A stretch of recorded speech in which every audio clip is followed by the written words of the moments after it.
What's cracking, everybody? XehrFelrose here, bringing you some Pokemon Go Battle League content. Today's video is going to be about a fun little challenge that I gave myself on stream, playing a Nuzlocke challenge in the Go Battle League. What that basically is Nuzlocke in the main series game. If a Pokemon faints, you have to release it. You can no longer use it. So in Go Battle League, we made it so that anytime that anything faints during the sets that I'm playing, I cannot use it anymore for the rest of the day.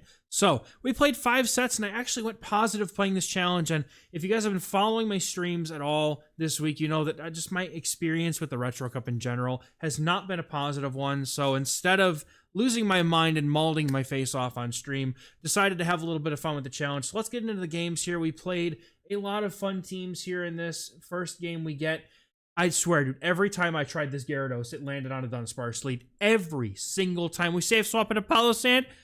What is that, a hard counter? What do you know about that? So we're going to be just trying to fire off the Shadow Ball. I'm kind of hoping that I'll be able to get to 2 Shadow Balls, because that will, at the very least, possibly give us a chance to maybe get both shields, give Gyarados a chance to, maybe win us the game here. But Dragon Claw is going to go through. I realize I'm probably not making it, so I'm going to go ahead and let my Gyarados come in, shield once, farm down, and I mean, at this point, what do we got to lose, right? We're playing random fun stuff. But I did actually find some very useful picks in this meta that could actually shine, and we're going to get to them in a little bit here. They're kind of sprinkled throughout the games, but these are just going to be some fun battles. Now, we actually win this game here because we outpaced the Feraligatr as they swapped in after us. It's straight 5 to Discharge, straight 5 to the Hydro Cannon, but because we swapped in first, we're ahead by 1 or 2 fast moves. We're going to be able to fire off the Discharge here and take out the Gator for the game.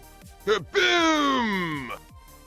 At least that's what I think, right? We have to make sure that the Dunsparce isn't able to land true rollouts or 2 drill runs into us here. So we're going to need to make sure. I'm going to swap in here with my Gyarados, and I'm just going to immediately come in and go for an Aqua Tail and get them within range of any charge move from my my little pancake in the back. So, and the nice thing to know too is that the opponent can never hold 3 charge moves. They can hold only up to 2 pretty much.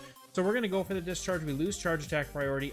I think the Mud Bomb was probably enough, but I didn't want to take the risk, especially because I knew that I could live at least 1 drill run. So we're going to go for the Discharge and take out the Dunsparce. And even though we had a nasty, terrible lead and a hard counter on the swap, we're able to pull that game off. Next game, we end up leading Lycanroc into a Tropius, and this is a very interesting interaction because both of our fast moves are resisted. The opponent comes in with Licky Licky, and I'm like, say no more, dude. I am on counter. I did not TM most of my Pokemon unless it was like a fresh build. We did make a Vespiquen for the stream, which was kind of fun. And I did end up having to TM a couple of things off of weird movesets from, I don't even know what they were on those for. But opponent goes for the Body Slam bait, and I'm like, shame on you, trainer. Shame on you. But that's okay. They're going to get another Body Slam off, but we're going to get a ton of farm. The opponent only saw the Psychic Fangs. They may not even know that we are indeed running Stone Edge. Lycanroc isn't a Pokemon that came out a long while ago, I think several years at this point. And we're going to go for the Stone Edge. Trainers, are you ready to see if we land the Stone Edge? Boom! Oh, and we land it. And the opponent is going to go for a charge move. And at this point, Lycanroc has done a lot of work, but I'm going to keep it alive for just a bit longer. The opponent has a Dunsparce. When they safe swapped a Licky like that, I had a feeling they might actually have double rollout in the back. So I'm going to go for the Psychic Fangs, and I'm going to do as much damage with counters as I can, trying to get to the Psychic Fangs, but we go down with the move. Opponent still with 2 shields. Mantine's going to come in, and I mean, I just threw this together because I needed to account for fighters, but we're going to have the Mantine, thankfully, due to its bulk, is going to be able to live 2 of these moves, and the opponent basically has to throw a 3rd, otherwise they're going to get farmed down here. So at this point, I'm pretty sure that Dragonite can just fast move this team down. The opponent goes into the Tropius. We're going to snipe him down with a Dragonite, and 1 Dragon Breath is going to take out the Dunsparce. Good game. Now overall, we did like, I think it was what? A 3-2, a 4, or was it 2-3? No, it was 3-2, I think, then 4-1. Then we had like a 1-4 to set us back, another 4-1, and then I think it was a 2-3 on the night. So it wasn't all consistent positive sets, but we did definitely go positive with this little challenge here. And it was a lot of fun, to be honest. And I would say that, if you want to play Go Battle League and you're struggling, and maybe you've already hit your goal for the season, maybe your goal was hit Legend or Veteran or Ace or what have you, this could be a good way to have some fun. Just put some limitations and just have some fun. There's other challenges out there. I've heard of a copycat challenge where you basically just copy the last team that you played against. I'm not willing to give up both of my shields here. I just wanted the opponent to have to throw their energy. Now we're going to come in with the Primate, and I'm going to try to see if I can't get a farm down. The opponent does not... Like, if they have Thunder Punch, they would have thrown it, so I'm assuming they may be on Trailblaze. I'm going to let this go just in case. Brutal Swing is indeed the move, and we have a Primate. Shadow Primate with some energy. Going to go for the double Rage... Or go for the Rage Fist here. I could have gone for Close Combat, but I didn't know it was in the... I mean, I guess I should, technically. I don't know what's in the back. Right, they had an Ampharos in the lead into the Vespiquen. Like, you couldn't get hard countered any harder, and then they stay in. And what else is in the back? An Electrode. So, I'm sorry, did Vespiquen have anywhere it was supposed to go on this team except into that Machop, which clearly that didn't happen. But we do get the shield with the Rage Fist. Now, if I could just get to this X-Scissor, and if it's enough, I don't know how. I think Vespiquen is pretty tanky, but this is a Pokemon that I just built. My chat was telling me you need to use Vespiquen, so we did. The opponent going for a move here. What move set do they have on this? I know they have Foul Play. They might have Discharge. They go for the Foul Play. They might not have the Discharge. But either way, I'm at the next X-Scissor. I can go for it immediately and take out the Electrode. An ABA Electrode with a Vespiquen lead, and we still win. Good game. And the Shadow Typhlosion. Honestly, this Typhlosion was literally the star of my show, dude. So the opponent's going to swap into a Trevenant. I think they may have realized that maybe this is not a Araquanid. And either way, Araquanid could also flip this. But we're going to be able to just go for an Aerial Ace into the Trevenant. Trevenant is not an answer to a Golisopod at all. And we're going to be able to go for Liquidation into the Clodsire, potentially get the shield back, or the opponent maybe just tanks it. Opponent's waiting out their switch timer, as that was a pretty quick matchup. My Typhlosion and my Araquanid are in the back here, waiting to see if we can maybe get some good alignment for either one. I'm going to go for the Liquidation here. The opponent likely is going to be on Stone Edge. I think Sludge Bomb would be enough to knock out. I really don't want to give up another shield here just to give up a shield. So what I'm going to do is I'm going to come in with Typhlosion, and I'm going to look to get some farm. But the opponent immediately switches into a Golurk here, and I get a few Shadow Claws in and get the Golurk down to about half HP, where I'm going to come in with my Araquanid as we do resist those Mud Slaps. The Shadow Punches do add up quite a bit, though, but we are going to be able to Bubble Beam, and the Bubble Beam here actually allows us to not quite knock out the Golurk, I don't think, but it forces shields because we could farm down afterwards. And a worst-case scenario for the opponent here would be us Bubble Beaming the Clodsire to the point where they could no longer... I mean, they're going to be able to knock out the Typhlosion anyway. Genuinely, I think the opponent's best play here might have actually been to just go for the Clodsire to shield up, you know, kind of take care of it that way. But we're going to go for the Bubble Beam here, see if we can't get the shield, but the opponent decides not to shield. They're very low here, and they go for a move, which is huge. This allows us to potentially come in with the Typhlosion to flip this game. The opponent is going to need to dig through pretty much right away, so they are not able to get to a move here, and the Poison Sting was still registering after this Shadow Claw, which means we can now go for the Thunder Punch for the knockout, and all we need to do is make sure that we can Shadow Claw down that Golurk before it can Mud Slap down the Typhlosion. Typhlosion staying alive through the challenge and living to play another game. Well played to the opponent. Getting into the next game, we are trying out a different sort of team here with Beedrill, and we were just like, let's play Lickies. And I realized that my Lickitung is not on rollout, but that's okay because they come in with a Medicham, and this is actually not as bad as you might think. Now, I could have probably come in with my my Lickitung here, and maybe it would have been better with the bulk, but opponent goes for the dynamic punch. I probably should have shielded that one, because now they can just go Ice Punches, and that kind of feels bad, but we're going to go for the Earthquake here, hoping the opponent maybe doesn't expect it or is just happy enough to get a shield. But we're going to be able to get switched from the opponent here by getting that Earthquake off, but we're not able to even let a Body Slam. And I'm going to come in with my Lickitung and down a shield and down energy. This is not a good matchup for Lickitung because it basically gets two-shot by Avalanche here. Or at least my Lickitung does, because it's not a great IV one. If I maybe had a better one built, maybe. I'm going to go for close to a Power Whip and see if I can get a shield from the opponent maybe, and they let it go. They either are counting very well or they're like, I don't need this Frostlass anymore. It's done its job. Opponent's Frostlass is going to be able to take me out, and they have a Dragalge in the back, and at that point, I'm like, you know what? I know I'm done. So I'm not allowed to use these three Pokemon anymore, and apparently the game also didn't register my surrender. So good game to the opponent. Hard countered. Nothing I can do. Get into the next set here. Well, we pick up a 4-1 in that second set and get into the next one. And we get Walrein Double Grass into a Charjabug. How much more miserable could you possibly be? Like, just the one thing that beats this whole team right here. Just what am I gonna do, dude? There's nothing you can do about this. This is just silly. This is just silly the way that sometimes that just happens. I mean, I've done it to other people too. You know, I've certainly been, you know, on the other side of this, but it certainly feels like it happens a lot more to other people than it happens to me. I'm hoping with the attack drop that my Sceptile can live this X-Scissor, but it can't. So Walreign's going to come in and attempt to try to get to a move before the opponent can get to their discharge. I'm hoping that since they only threw 2, maybe it's not a discharge, but it's a discharge and I'm in shambles at this point. My opponent swaps into an Oranguru and I'm basically behind an entire confusion because of those 2 icicles, or 2 powder snows that got thrown there.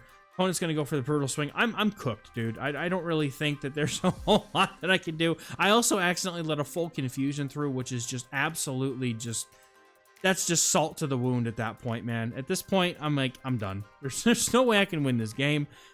Even if the opponent has something that we could beat in the back, we're so low that it really doesn't make a difference. But we keep trying. We're not giving up quite yet. Opponent is gonna go possibly. They could have got farmed down if I hadn't given them free confusion. I could have maybe come out of that with a move. But opponent has a Charge-a-Bug in the here, and they're gonna take the move. And in the back, they have the Diggersby.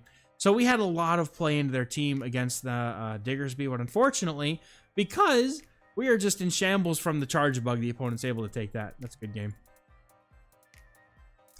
They're all better from here on out, though. Girafarig into the Primeape. You would think this is a good lead, but my stupid self forgot to take this thing off of Tackle, and so it's actually not that good of a lead for me. Now, the tackles do add up, but the confusions would add up so much quicker. And unfortunately for me, I'm just sitting here in shambles. Now, thankfully, we did cap tie the opponent on the close combat, so we'll get the shield back for sure. The opponent now and I are both going to swap. They have a Waterfall Golisopod, and I'm wondering if they're also suffering from TM drought, as has been a problem lately in this game for a lot of people, as TMs are just impossible to come by because we just use so many of them trying to change moves and build stuff, and it's all random. And you spend 30, 40 TMs on a single Pokemon and wonder, how am I supposed to get more TMs? Oh, just do more raids. Just do more raids. Opponent's coming back in with the Primeape. We are able to get to the Aqua Tail here to force the final shield or take out the Primeape. But honestly, Primeape has been scary, dude. If you're not adequately equipped for this thing, it is absolutely just going to rip you apart. Now, opponent does have to throw a move here before they get fully farmed down, and the opponent goes for that Rage Fist. Now, these 2 Pokemon right here, by the way, absolutely incredible. In this meta, I mean, obviously we know that the normal Psychic types like Oranguru and Girafarig, they're just good, but Fury Cutter Gligar. All right, let's talk about Fury Cutter Gligar for a second. This thing core breaks this meta in a way that I think is quite incredible. I was actually playing a team. It didn't do well enough to say that I'm going to make a video on it, right? Because it's like, it didn't do as well as I wanted it to. But the Gligar kept absolutely just performing so well in this meta. So if you take anything away from this video, find a team to run the Gligar around. Now, my opponent has Water Pulse, which I didn't even think the thing had Water Pulse. Apparently, it got it like last season. But we're going to go for the Night Slash, and then the opponent is going to come in, and we're able to get to the Aerial Ace against the Primeape for the win here before they're able to go down, or before they're able to get to a move. Well played, dude. Next game on tap, we got Girafarig with Confusion this time, as I fixed it into a Talonflame. Not a great matchup, but we do a ton of damage with these Confusions. I really can't swap here, necessarily. I throw 4 and let them throw first, because if I were to throw on 3, the timing on that would not be that great, and it would be awkward. Now what I can do is, instead of throwing right away, if I throw the extra Confusion, now I can go 1 Confusion, then the move. 1 Confusion, then the move. But the opponent lets the first one go, and I'll immediately snipe it with my Dragonair. Now the opponent now comes in with a Feraligatr, and Feraligator's a little bit scary, honestly, but Dragonair is well poised to handle this if they try to bait. However, with as low as the Dragonair is getting, I don't even know if a Hydro Cannon, I think a Hydro Cannon might actually be enough at this point, but we're able to get them very, very low here before they throw, which is nice. This is farmable range for both the Giraffe and for the Gligar. Now my opponent comes in with a Diggersby, and we're going to fire off a Trailblaze here to try and get some good super effective damage here, which we do, which now puts us in a much more manageable range for the Gligar to be able to go for a couple of moves and put it in a range where we can knock it out. So the opponent also has a move banked on the Feraligatr, so I can really never shield here. I have to save that shield to deal with the Feraligatr later in the game. And I can also remember, too, that my Giraffe has just enough HP left. It should be able to handle a couple of Shadow Claws if it comes down to landing one Confusion. The opponent's forced to shield. They're going to come in with the Feraligatr. Feraligator's looking to get this move off, and I'm going to try to swap in immediately after this because my Switch Clock is coming back up, and they're going to be forced to throw a move or go down to the Confusion, and they're only going to be able to get one or two quick attacks. The opponent does decide to concede, and we get to keep both Girafarig and Gligar around. In the next game, we have Mirror leads, and the opponent is going to switch immediately into an Oranguru, which is actually a very not great play in this situation, because by swapping, that puts them a turn behind and allows me to freely land a Psychic Fangs for nothing, really, because now I can just come into my Gligar, start to Fury Cutter through this Oranguru, and my opponent really is in a tough spot here, because the bulk on the non-Shadow Gligar, which I would say non-Shadow Gligar is just fine if you want to run it with the Fury Cutter. You could run it with Shadow if you want. If you have one, I'm sure it's fine. But I just chose my normal because why not? I think my normal actually might have had... I think it had a couple of the moves on it already. But I fire off a little bit early here. I let a whole Confusion through again because apparently one-turn moves and me just don't get along today. But I could have farmed this down and I'm sad. So I'm going to go into the Girafarig and catch this move, knowing that I have value in my Gligar. The opponent nearly knocking out the Girafarig with that, but we're going to be able to get a Confusion through, and the opponent is basically shields down here.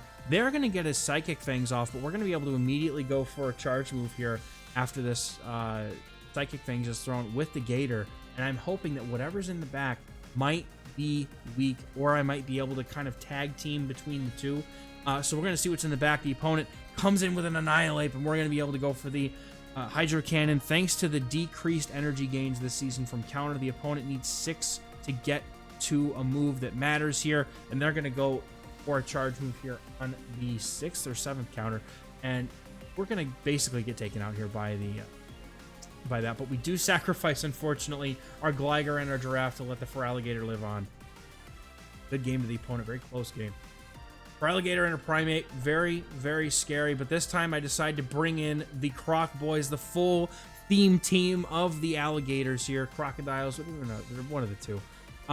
Restore Skeleturge here is going to be double resisting these Karate Chops. However, the opponent is pacing to Rage Fist incredibly quick, but we can take the first Rage Fist and safely continue in this matchup. The opponent now is going to come with a Dunsparce. This is very unfortunate here, as these rollouts are going to add up very quickly. But we're going to look to do as much damage as possible with the Skeleturge here and get these Disarming Voices through, because they're still going to add up and do damage, and I really can't ever do any fast move damage with the Gator, so there's really no sense in me bringing that in at this point. So we're going to go for these Disarming Voices, try to get this thing low enough. Maybe I can try to Incinerate down. So I come in with a Crocalor here, hoping I can Incinerate down. The plan here is to eat one, shield the next, if I can. The opponent does decide to go for their second move here, and I'm going to go ahead and shield it up, get the energy going on this Crocalor. The opponent going for another move here, getting down. They come back in with the Primate. They were dry when they left, I believe. Go for Disarming Voice here and get the final shield. The opponent will be forced to throw a move if they want to take us out, which they are. Now, I have a choice to make. I can try to see if the Incinerate will register. The Skeletor is just so low that I don't think it's going to matter. But the opponent quickly switches into a Jump Pluff, and we're going to be able to go for the Ice Beam. And this Ice Beam, by the way, will one-shot this Jump Pluff out of the sky. Boom! Love it. An opponent is going to get almost taken out. If this is close combat, I'm pretty sure I lose. But it's a Rage Fist. We live the Rage Fist. The Shadow Claw registers, and Shadow Claw Feraligatr is taking out another team. A lot of these, like, Feraligator's not that great in this meta, objectively, but it still does well because it's Feraligatr, and if you build a team around it that can work, just like anything else, right? Fury Cutter, I would say Fury Cutter, Gligar, and the Girafarig are really the two big takeaways, but the Feraligatr also did extremely well for what it was. And that's going to do it for today's video, guys. I hope that you enjoyed a little bit different of an approach. I know I didn't really in case I didn't explain the Nuzlocke too well. Essentially what it is if a Pokemon faints, you just can't use it. I'm pretty sure I explained that at the beginning, but just in case somebody missed it. So that's going to do it for this video, guys. Thank you so much for watching. We're going to catch you in the next one. Bye-bye.